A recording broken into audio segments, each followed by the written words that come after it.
To be fair, new types have been strange since the beginning. At the Unicorn, NT follows and expands dramatically on the new type. On the other hand, there's much too much focus on new types that it drowned out all the other parts of the story.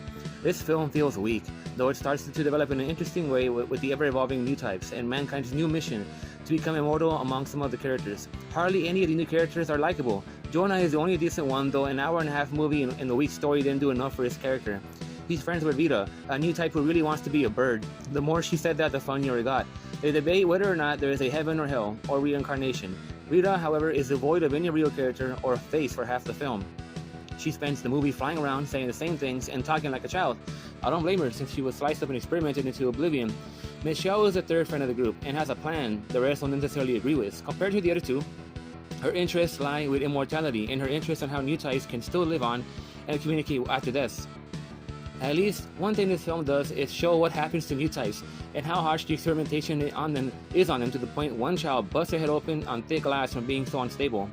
Zoltan is by far the worst part of the film. He annoyed me more than Cats. He's a Char reject that failed to become the new Frontal.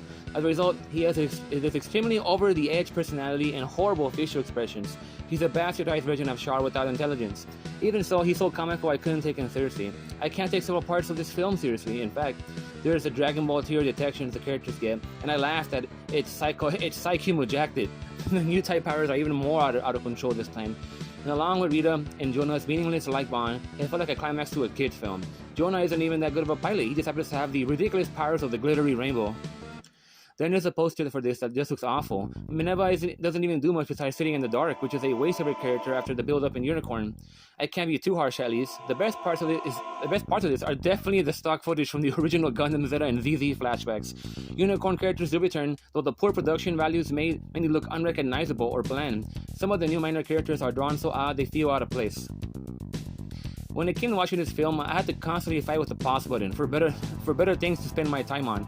The production values drop so much in this film that it feels depressing compared to Unicorn. It could have tried to be better as a theatrical release, and yet the downgrade is so painfully obvious. Besides the attempt at expanding the new type lore and making their powers even more ridiculous than they already were, Swana returns with another decent score to redeem whatever this was supposed to be.